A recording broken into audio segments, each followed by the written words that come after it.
स्वागत है। आज हम पैसे से जुड़े हमारे सोच, विचार और बर्ताव की गहराई में उतर रहे हैं। हाँ। हम अक्सर मानते हैं कि आर्थिक सफलता के लिए बहुत होशियार होना, डिग्रियां होना जरूरी है। बिल्कुल। लेकिन क्या ये वाकई सच है? जरा सोचिए, एक तरफ रोनाल्ड रीड थे, एक मामूली चौकीदार और गैस स्टेशन अटेंडेंट। हाँ, वो कहानी। जिन्होंने किसी को बताए बिना $8 मिलियन से ज्यादा की संपत्ति जमा कर ली। और दूसरी तरफ Richard Fuscone, Harvard educated, Merrill Lynch executive. हाँ, शानदार करियर, लेकिन फिर भी दिवालिया हो गए। ये कहानियां ना एक बहुत दिलचस्प बात सामने लाती हैं। पैसों के मामले में अच्छा प्रदर्शन करना आपकी बुद्धिमत्ता से कहीं ज्यादा आपके व्यवहार पर निर्भर करता है। व्यवहार पर? हाँ, और मजे की बात यह है कि व्यवहार सिखाना बहुत मुश्किल होता है। मतलब बहुत पढ़े लिखे होशियार लोगों को भी। अच्छा? ये कोई रॉकेट साइंस जैसा जटिल विज्ञान नहीं है, बल्कि ये एक सॉफ्ट स्किल है। इसमें आपकी भावनाएं, आपका नजरिया, आपकी आदतें, ये सब ज्यादा मायने रखता है। बिल्कुल। तो आज इस बातचीत का मकसद यही है, हमारे पैसों से जुड़े फैसलों के पीछे छिपे मनोविज्ञान को समझना। हाँ, उन आदतों और सोच के पैटर्न को जानना जो हमें अमीर या शायद गरीब बनाते हैं। और इसके लिए हम मॉर्गन हाउसल की किताब द साइकोलॉजी ऑफ मनी से कुछ अहम विचारों और कहानियों का सहारा लेंगे। बेहतरीन किताब है वो। तो चलिए शुरू करते हैं ये पड़ताल। पहली बात जो दिमाग में आती है वो ये कि कई बार लोगों के पैसों से जुड़े फैसले हमें बड़े अजीब लगते हैं। हाँ, बिल्कुल। यहाँ तक कि पागलपन भरे लगते हैं। जैसे कोई अपनी मेहनत की कमाई लॉटरी टिकट खरीदने में उड़ा दे। हम सोचते हैं ये क्या बेवकूफ़ी है। सही बात है, पहली नजर में यही लगता है। लेकिन किताब कहती है शायद कोई पागल नहीं होता। ये थोड़ा चौंकाने वाला विचार है ना? हाँ, ये थोड़ा रुक कर सोचने पर मजबूर करता है। इसका मतलब ये है कि हर व्यक्ति दुनिया को अपने अनुभवों के चश्मे से देखता है। अपने अनुभवों से? हाँ, और कोई दो लोगों के अनुभव एक जैसे नहीं होते। सोचिए, अलग अलग पीढ़ियों में पले बढ़े लोग। हाँ। जिनकी परवरिश अलग सामाजिक आर्थिक माहौल में हुई, जिन्होंने अलग अलग समय पर महंगाई देखी या मंदी या स्थिरता। अच्छा। वे पैसे और जोखिम के बारे में बिल्कुल अलग सबक सीखते हैं। जैसे किसी ने शायद अपने माँ बाप को भारी कर्ज में डूबते देखा हो, तो वो शायद बचत को लेके बहुत सतर्क रहेगा। बिल्कुल। और किसी ने शेयर बाजार से जल्दी पैसा बनते देखा हो, तो वो शायद ज्यादा जोखिम लेने को तैयार होगा। अच्छा, तो इसका मतलब ये हुआ कि जो फैसला मुझे पूरी तरह से अतार्किक या इरैशनल लग रहा है, हाँ, वो किसी और के लिए उसके अपने हालात और अनुभवों के हिसाब से शायद रीजनेबल यानी उचित हो सकता है। बिल्कुल सही। जैसे वो लॉटरी वाला उदाहरण अगर लें। हाँ, वही लेते हैं। अब मान लीजिए कोई कम आय वाला व्यक्ति है जो मुश्किल से गुजारा कर रहा है। उसके लिए अच्छी शिक्षा पाना, कोई बड़ा बिजनेस शुरू करना या बचत करके धीरे धीरे अमीर बनना, ये सब शायद बहुत दूर की कौड़ी लगे। सही है। उसे लग सकता है कि अमीर बनने के सारे रास्ते उसके लिए बंद हैं। ऐसे में लॉटरी का टिकट खरीदना शायद उसे वो एक उम्मीद देता है। एक उम्मीद? हाँ, एक सपना देता है कि शायद उसकी जिंदगी बदल जाए। ये एक तरह से सपना खरीदना है।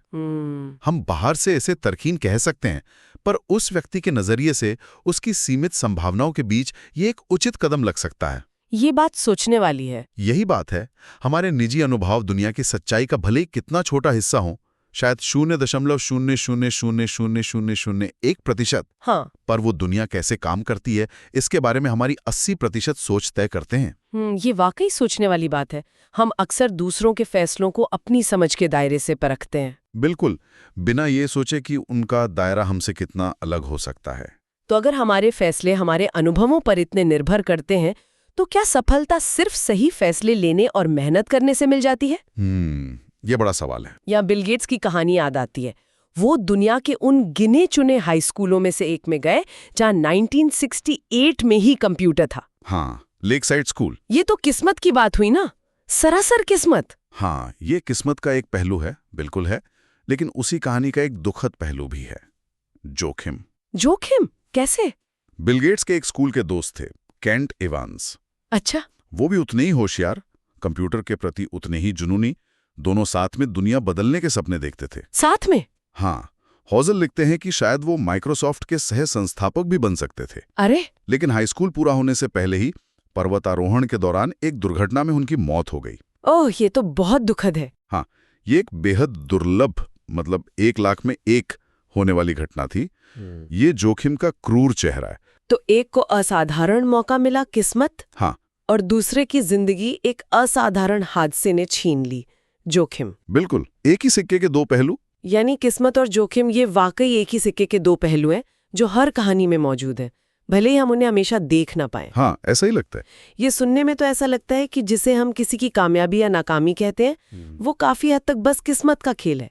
क्या ये सही नजरिया है? नहीं, पूरी तरह नहीं। मतलब क्या मेहनत और फैसलों का कोई मतलब ही नहीं? नहीं, ऐसा नहीं है कि मेहनत और फैसलों का मतलब नहीं है, वे बहुत जरूरी हैं, लेकिन किस्मत और जोखिम भी उतने ही असली खिलाड़ी हैं मैदान में। अच्छा। अक्सर हम नतीजों को देखते हैं और मान लेते हैं कि ये सिर्फ अच्छे या बुरे फैसलों का नतीजा है। हाँ, हम करते हैं ऐसा। हम किसी की सफलता देखकर सोचते हैं, वाह क्या शानदार रणनीति थी, और किसी की असफलता पर कहते हैं, इसे यही करना चाहिए था। पर हम ये भूल जाते हैं कि हर नतीजे में किस्मत और जोखिम का अदृश्य हाथ होता है।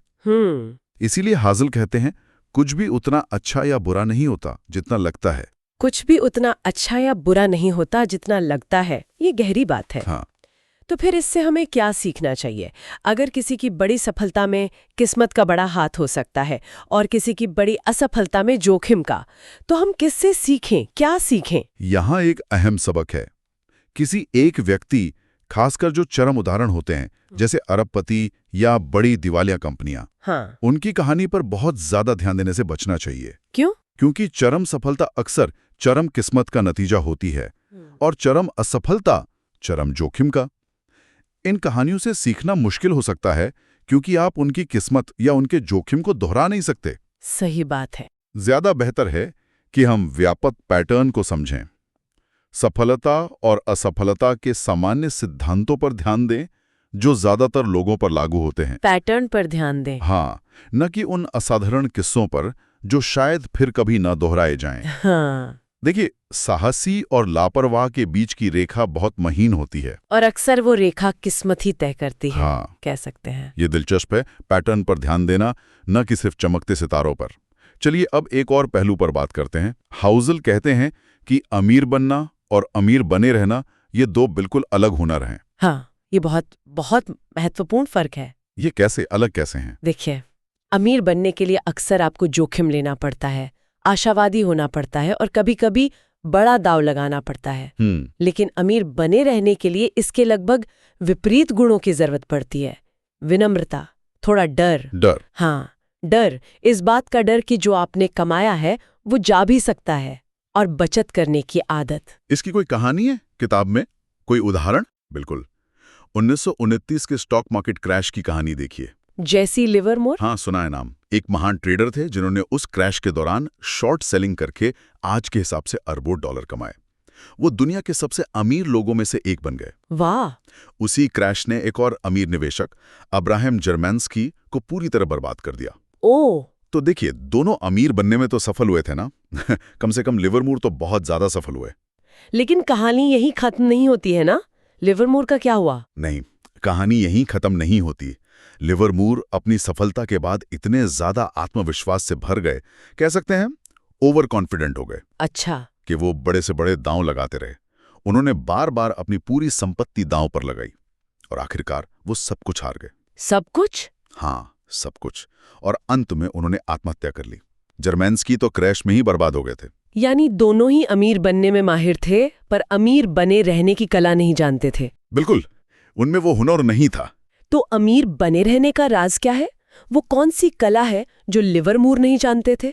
सबसे महत्वपूर्ण है टिके रहना, सर्वाइवल।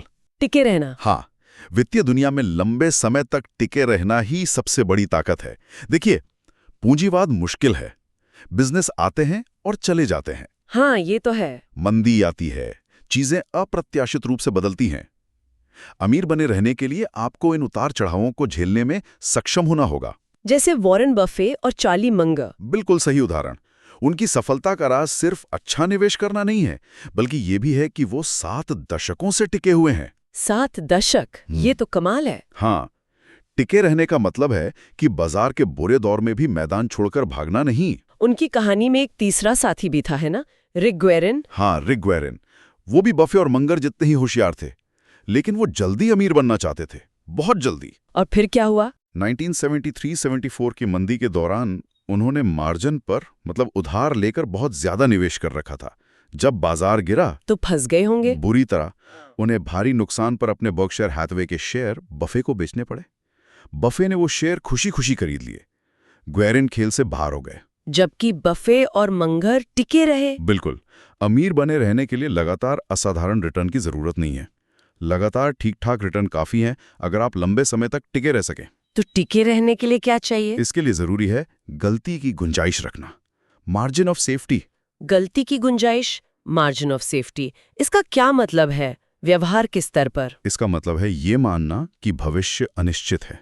आपकी योजनाएं, आपके अनुमान गलत हो सकते हैं, हमेशा। अच्छा। इसलिए अपनी योजनाओं में थोड़ी ढील रखें।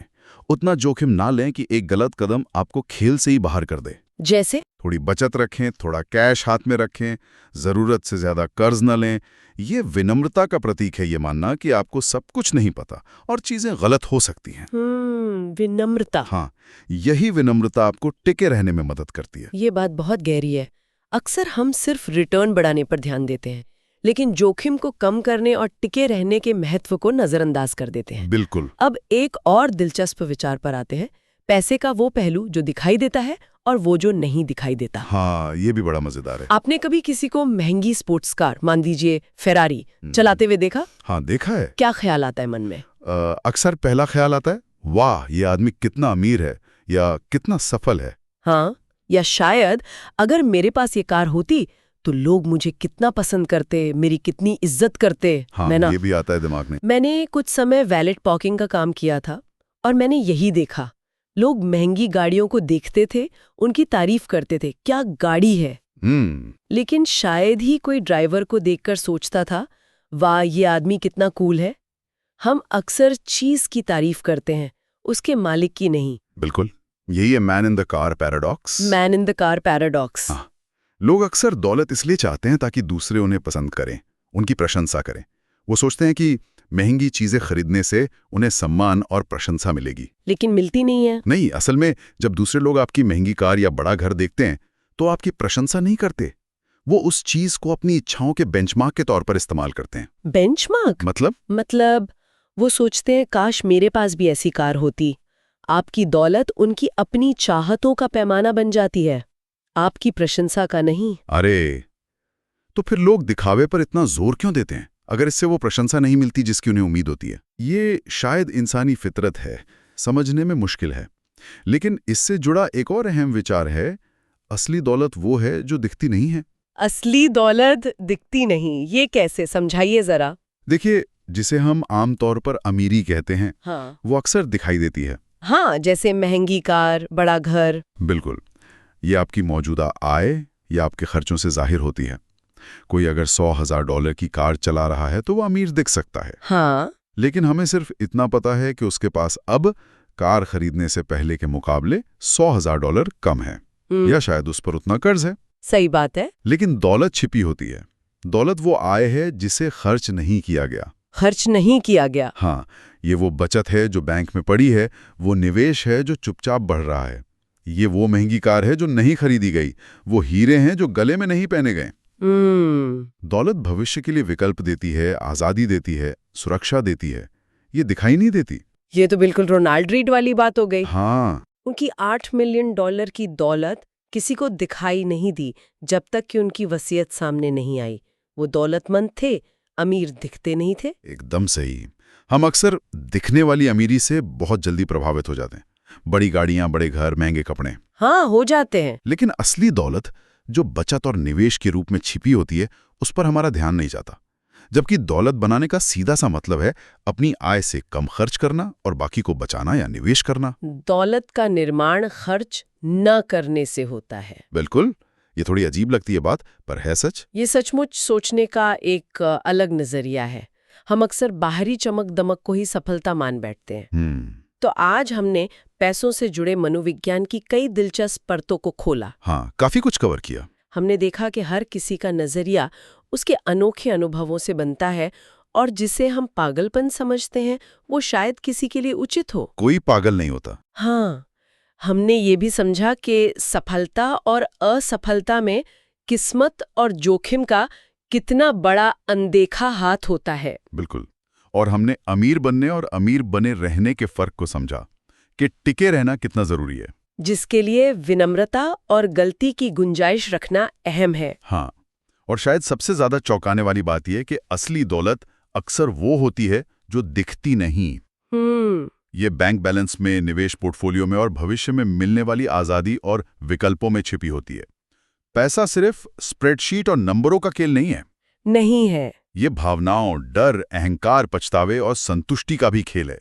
बहुत मानवीय है ये सब। आज की इस पूरी बातचीत से एक सवाल मेरे मन में घूम रहा है, जो शायद हमारे सुनने वालों के लिए भी सोचने लायक हो। पूछिए। अगली बार जब कोई आर्थिक फैसला लेने की बारी आए, तो क्या हम खुद से ये पूछ सकते हैं, क्या ये फैसला मेरे लिए सिर्फ तर्कसंगत यानी रैशनल है, या ये मेरे हालात, मेरे डर, मेरी उम्मीदों और मेरे लक्ष्यों को देखते हुए उचित भी है? बहुत अच्छा सवाल है। रैशनल बनाम रीजनेबल। हाँ, क्या हम अपना खेल खेल रहे हैं, अपनी ज़रूरतों और अपनी दौड़ के हिसाब से, या अनजाने में हम किसी और के खेल, किसी और की उम्मीदों या समाज के दिखावे वाले पैमाने से प्रभावित हो रहे हैं? ये सोचना जरूरी है कि आप अपना गेम खेल रहे हैं या किसी और का। इस पर सोचिएगा जरूर। अगली बार फिर मिलेंगे एक और विषय की गहराई में उतरने के लिए।